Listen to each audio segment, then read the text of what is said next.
For almost 3 years, John Sullivan served as U.S. ambassador to Russia. He was there when Vladimir Putin launched his invasion of Ukraine, and he's now joining me from Washington. Ambassador Sullivan, welcome back to our program. Can I ask you first and foremost, you're in Washington where this chaos is erupting in Congress as we speak.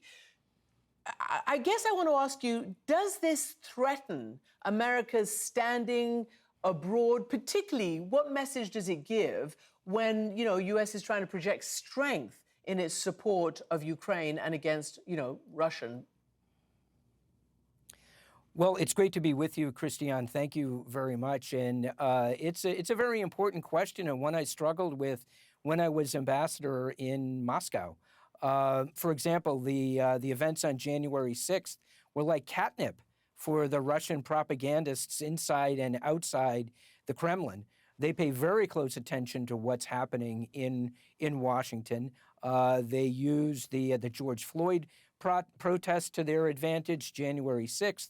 I'm not sure that the votes now for Speaker rise to that level, but it's certainly something that the Russians pay very close attention to and their propagandists use against us at every opportunity.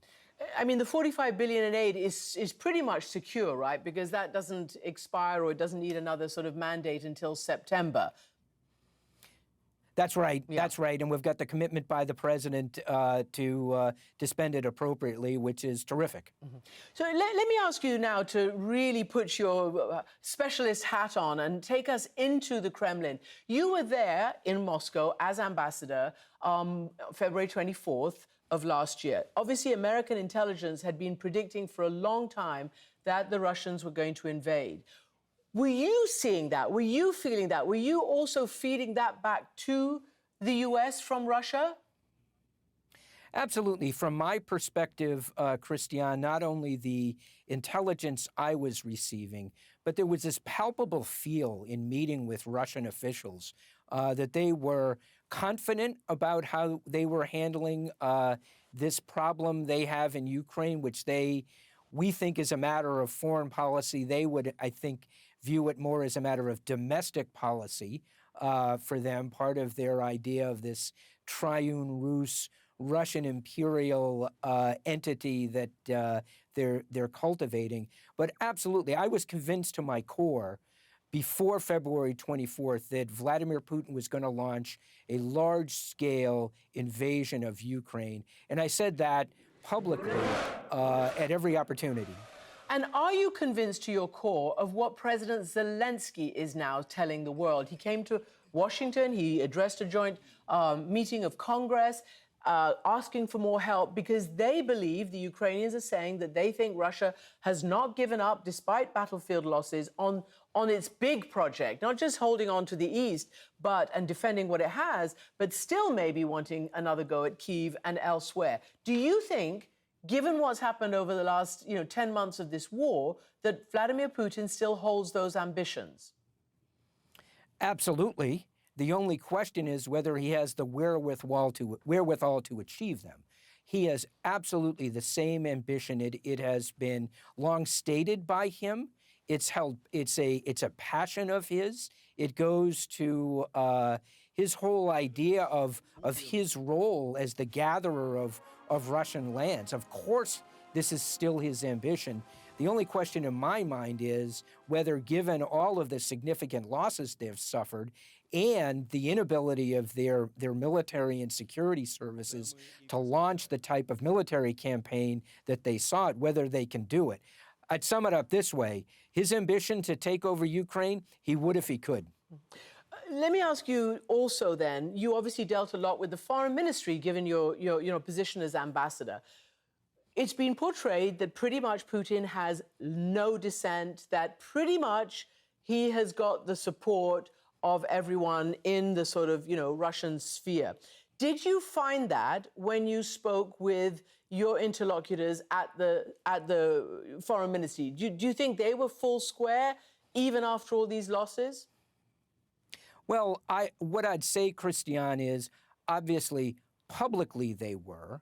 In their engagements and what they said to me they were, but their body language, at least for some of them, the body language for some of them indicated to me that there were significant doubts.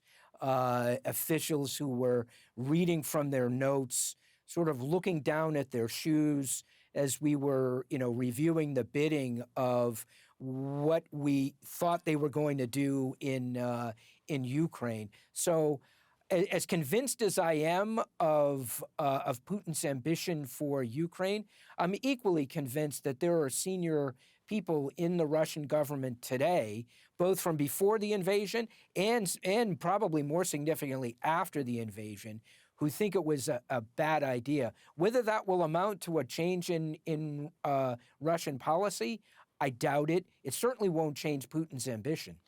So let us talk a little bit about next steps then. I want to play this excerpt from Putin's New Year's speech. It was different. It departed from his tradition in that this one was held with a backdrop of the military. He went to a military emplacement and he said this, and this is, I want to ask you about this because this goes to the heart of competing messages. Here's what he said. Запад врал. The West lied about peace, but was preparing for aggression, and today they openly admit it without shame, and they cynically use Ukraine and its people to weaken and split Russia. We have never allowed and never will allow anyone to do this.